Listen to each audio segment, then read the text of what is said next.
consideration of a moratorium on vehicular consent searches. I think we have a brief report from the manager. Mr. Hyman, thank you.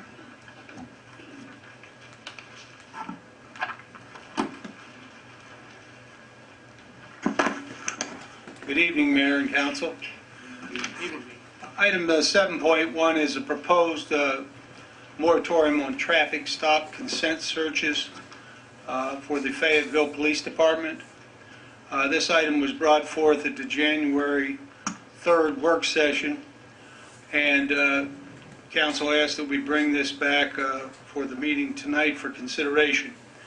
The proposal is a four-step proposal whereby, first of all, a 120-day moratorium would be put into place, whereby during that time consent searches, traffic stop consent searches would not be permissible in the city of Fayetteville by our department. It would involve, first of all, step one, which would identify an organization external to the Fayetteville Police Department to review all traffic stops, policies, procedures, and standards of conduct. The second step would include complete purchase and installation of cameras into all patrol vehicles. To date, we have installed 126 cameras into police cruisers, and we have 53 yet to be completed. We're doing about 3 a day on average, so we expect to have all of our cruisers that are used for patrol purposes equipped with cameras by approximately March 1st. Step 3 would be to develop a reliable and valid police citizen contact data collection reporting system, and work is moving along very nicely on that action item as well. And step 4 would be to review, revise, and implement changes to the current citizen and employee complaint processes. That would be a part of the review, which is part of the scope of services provided by the consultant that would be selected. Now, during the time period since January 3rd, I have received and reviewed the credentials of several agencies that are qualified to prepare the type of study that the Council is considering here this evening.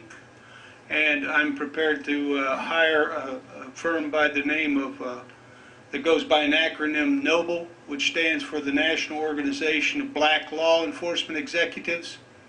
The lead consultant for NOBLE, which would be on site as early as tomorrow, is Jimmy L. Wilson, who's Chief of Police retired from the Washington, D.C.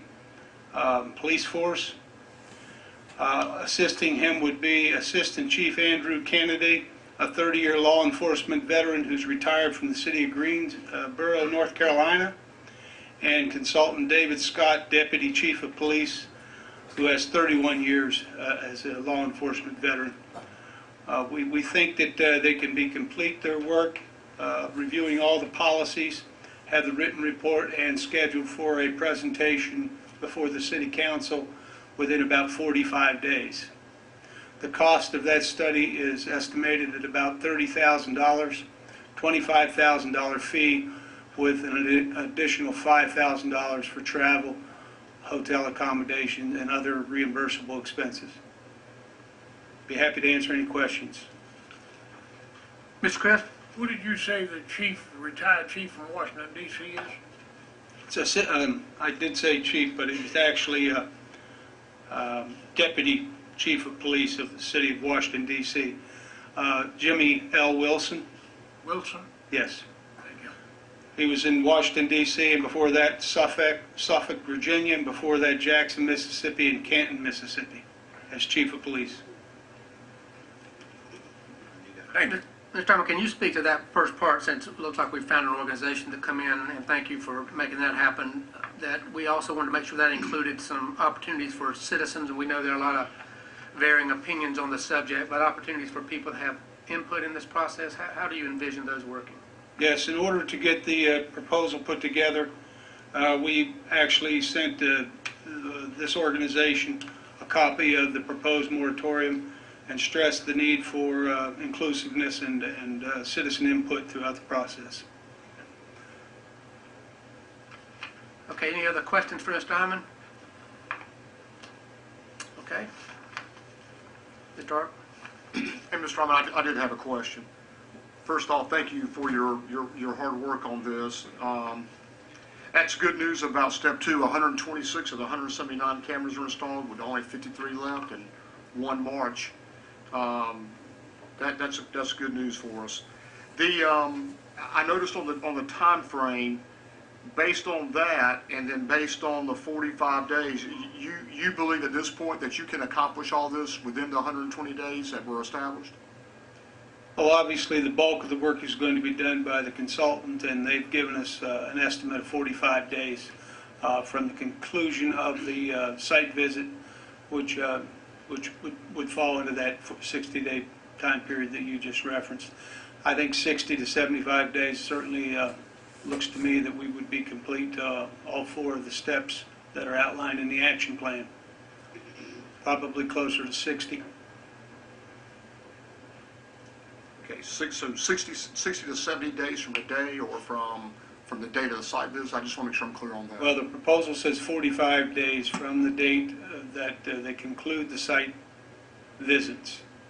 They will have in our hands the written report, and then we'll follow that with a council presentation.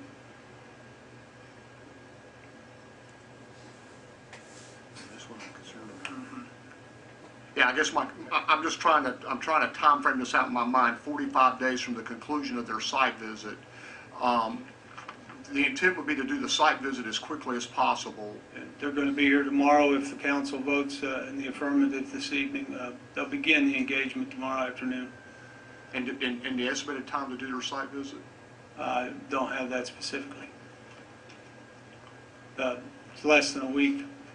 Less than a week. Yes. Any other questions? Let's see, Ms. Applewhite, then Mr. Bates, I believe. I did. Mr. Hyman, you mentioned $30,000. Is that for the initial site visit, or does that include any follow-on engagements with the community? Is this No. the total cost, or? That would be for the scope of services outlined in developing the study, reviewing all policies, procedures, interviewing officers, talking to the public, talking to council members. If the recommendations come back that X, Y, or Z was determined and we need training, for example, to accomplish that, that would be an additional charge. Okay, so we'll just have to figure it out as we go along based on the results of their initial meeting. The study will kind of develop the menu for the future. Thank you. Mr. Bates? Mr. Hyman, what you just said, that last sentence or two about what the consultants are going to do, review the policies, procedures. Can you repeat that? If you sound like you had it written down, you spit it out pretty nice. Yep. Okay, now is that what the police I department? do better. I'll read it to you. Okay. The study will focus on traffic stop policies and procedures, compliance with the accreditation process, training needs, compliance with CALEA mandates and corrective actions, all data collected to determine whether bias-based policing has occurred, whether possible patterns indicative of bias-based policing are department-wide or confined to individual officers, and other issues as specified by the City of Fayetteville at the time of the agreement. And that included the public input, the discussions, and those things. All right, thank you. And is that pretty much what the police department went through to be accredited? Everything's been reviewed and double-checked and triple-checked by outside agencies? A lot of this was done as a part of the accreditation process. Yes, sir. Were we accredited? Yes, we were. Thank you, sir. Is that it, sir? Mr. Hare? Thank you, Mayor. Dale, when you spoke about the input with the public, explain, is it community watch, leaders? I mean, how are we actually getting to the public? Yes, we discussed those things. I know we discussed the local leadership of the NAACP, the community watch leaders is one group that was mentioned specifically, mayor and city council, other community leaders in general, public representatives, just a broad cross-cut of the population of the city. And is it through, well, I was wondering just about the means of contact, of getting out there to them. So are we going to do some, or are they going to do some form of radio? Is it through the news? I mean, how are we going to actually make those contacts with the people? No, they'll make personal contacts. These will be personal interviews. I would envision they don't go into that level of specificity, but you typically don't. You hire somebody to do a job. You don't try and tell them how you want to do it. Right. And I appreciate that, but the public contact is very important. Thank you, sir. And possibly if this were to pass tonight and we can just have continued updates like at our meetings at the work session, the staff can brief us on those developing plans as they emerge after the crowd is under contract. Mr. Fowler, do you have some questions, sir? Yes, sir. Mr. Hyman, do you know how many other police organizations this group has worked with? Did they mention that at anything? They've established, I'm working with so many organizations now between this and the chief search. Understand. I don't want to run numbers together. This is their proposal, and it doesn't talk about that, but somewhere in the background information, they talk about when Noble was created, and they've been around a number of years, but I don't want to throw a date at it. 1976. 76, thank you. It was either 76 or 96, and I wasn't sure. So they've been around since 76. They've done a number of studies on racially biased policing. They've worked with a number of organizations. I can't tell you exactly how many at this time. Okay, I was just wondering, and have they done that with organizations that have been accredited? I'm sure they have, yes, Right. based on the information that's presented. Okay, thank you. Yes. The only thing I want to be sure of that we, in the process of dealing with public input, that we make sure that we get input from Methodist College, Fayetteville State, and FTCC, that they be included in that list. Okay, any other questions for Ms. Chris? Did you have one, sir? I didn't, were you caveating to say they have to talk to Fayetteville State, Mr. Matthew? Was that? No, I would just like for them to include input from those institutions, especially those that have criminal justice programs and things of that nature. So we get a cross-section, cross-view, that's all. So it wasn't saying that they must, it was just asking if they could include those. Thank you. Okay, I think that's it, Mr. Hyman. Stand by, sir. Okay, we have a motion here. Yes, sir.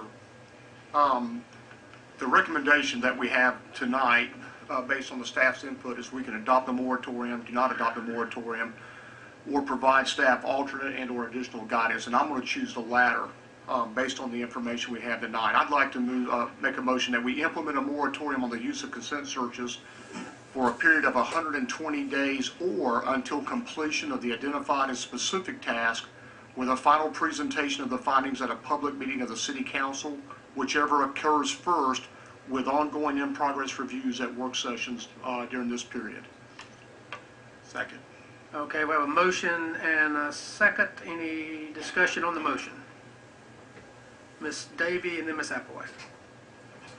I just want to clarify that the moratorium is for traffic stops only. That is correct. Okay, Ms. Applewhite, is that it, Ms. Davy? Okay, Ms. Applewhite? Yes. I do have a question for staff, if I could. Sure. Ms. Bradley, Ms. Patricia Bradley, please. For the police department. Ms. Bradley, if you could, there's been a lot of discussions about whether or not the city of Fayetteville is legally able to implement a moratorium on consent searches. And if you could, you don't mind sharing your opinion on that, your legal opinion on that. Yes, ma'am, there are several opinions out there, and there are differing opinions. I think we all agree with regards to consent searches, we all agree that it is a matter that should be addressed. It's a matter that polarizes our community, the state, and the country as a whole. However, it is my opinion that is an issue that should be addressed by the state legislatures or the courts and not our local government. Are there any other law enforcement or legal organizations that also support that basic opinion? We have opinions from the Sheriff's Association, from approximately 6 different attorneys who have rendered opinions that say that council should not act on this, and there are equally opinions that council should, or at least 2 or 3. Okay, all right. Thank you, ma'am. Chief Bergmine, please.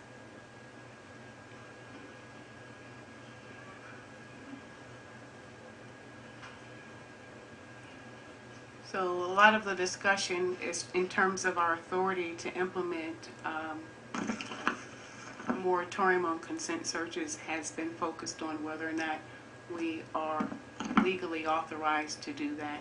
As Ms. Bradley said, there are differing opinions on that. If I could, I asked you the last time if you had the opportunity to give your position on that.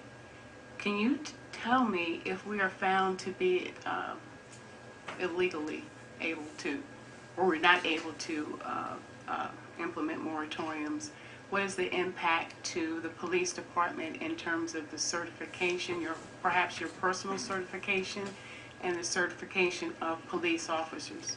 Well, I believe if it was deemed illegal by the courts, Yes, sir. that if it was deemed illegal by the courts, that of course I would lose my certification, and those that would obey that order would probably lose theirs. What does losing? That's my opinion. What does losing certification mean? That means that we're disobeying the law. We can't do that. So does that mean you can't do your police duties, or what? That's what that would mean. That we would be in violation of law. If I could, thank you, Chief. Ms. McDonald, you are the lead attorney for the city. Could I please ask your legal opinion on whether or not the city council is legally able to implement a moratorium on consent searches for the city? Ms. Applewhite, as I have shared with the council before, it is my legal opinion. My legal opinion is based on my 15 years of experience as a local government attorney and almost 10 years representing this city as a city attorney. I recognize that there are different legal opinions, and I have certainly shared those with council. Those opinions that Ms. Bradley alluded to, who I might add is a junior associate in my office, as well as the 6 attorneys that she refers to, all represent either police associations, have some relationship as criminal attorneys, and I am not aware of any attorneys that have stood up and said that the police department cannot do this who specialize in municipal law. Representative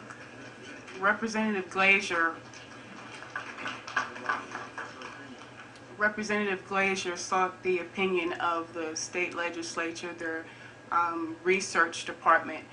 Can you tell me articulate what their position was, not Ms. Bradley's position, but the state legislature's research department's position that Rick Glazier offered to us?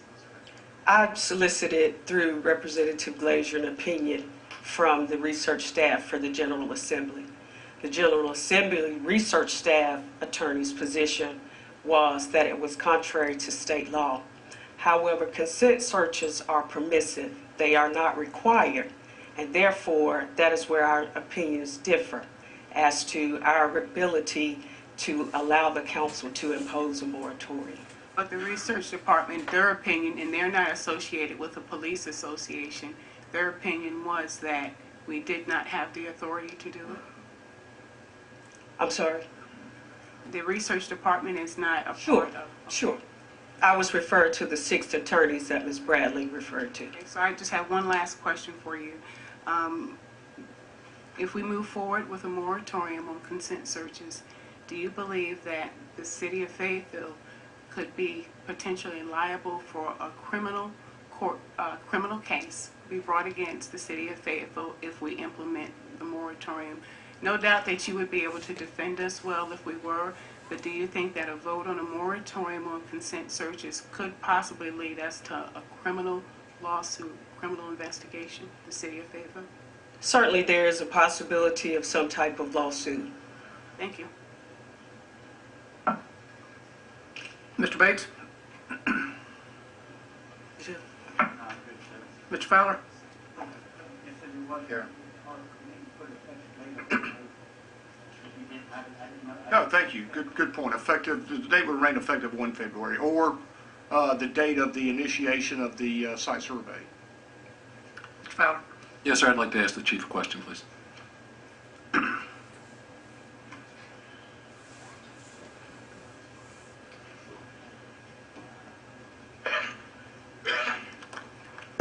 Yes, sir. Yes, sir, Chief. You said that if the police did not do consent searches under discretion of the city council saying we wanted a moratorium, and that was found to be improper at the time by a higher authority saying that we did not have this, that you would risk decertification because you would be not following the law. Is that what I heard?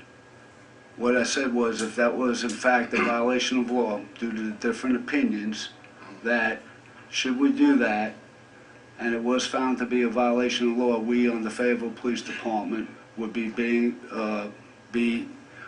obeying a unlawful order that was not allowed by state law. Okay. Currently, the police have the discretionary authority to ask for a consent search. Is that correct? Yes. If they do not ask for a consent search, are they in violation of the law? Nope. Thank you very much.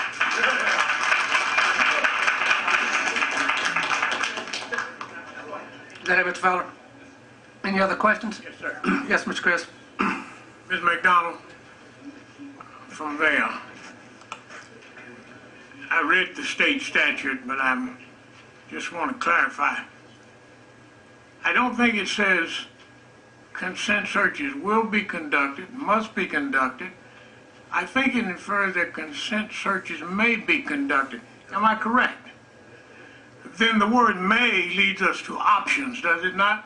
That the police officer has the option of conducting a consent search or not conducting one. Am I correct in my analogy? That is correct, Mr. Thank you. Any other questions? Mr. Hart, let me ask you to restate that motion, please, sir. Be happy to. The motion is to implement a moratorium effective 1 February 2012 or upon initiation of the site visit on the use of consent searches for a period of 120 days or until completion of the identified and specific task with a final presentation of the findings at a public meeting of the City Council, whichever occurs first. Thank you. Can I say something real quick, Mr. Mayor? Yeah, I need to say something, so you go. Okay. Well, first off, I just want to make it clear from my perspective, I'm very supportive of our police department. I want to thank Chief Bergamine and his department. I had a chance to go out and ride with the police Friday night.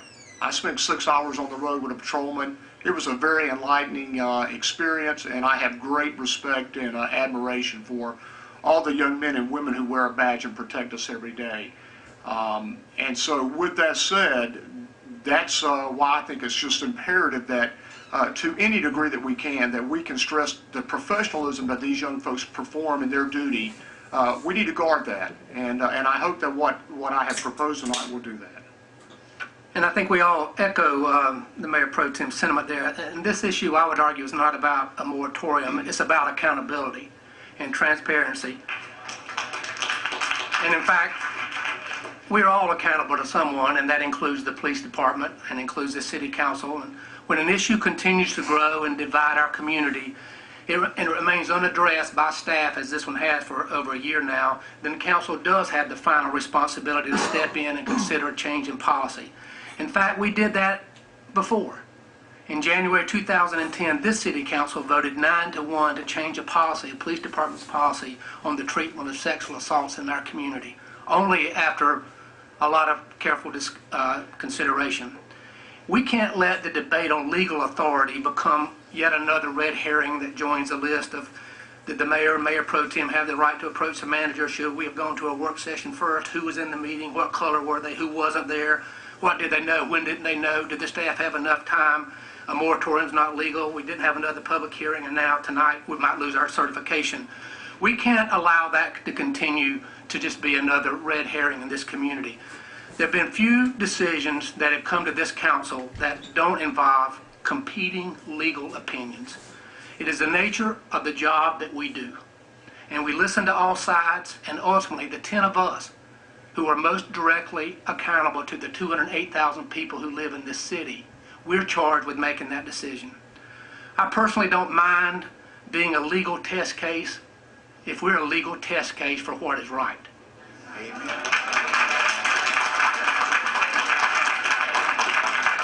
And I would ask you this each before you vote tonight. If we're willing to risk differing legal opinions when we make decisions, policy decisions, on vinyl windows or on Loopy the pig, then surely we're willing to support a decision to ensure that the rights of every citizen in Fayetteville, North Carolina are Here, protected. sir. Here. Ms. Applewhite? Oh, no further comments, Mayor. All right, ma'am, thank you. Let me ask for your vote, please. Let's vote. That motion carries. Those in favor, Mr. Chris, Mr. Hurst, Mr. Shabani, Mr. Art, Ms. Davy, Mr. Hare, Mr. Massey, and Mr. Fowler. In opposition, Mr. Bates and Ms. Applewhite. Thank you, council. We'll take a 5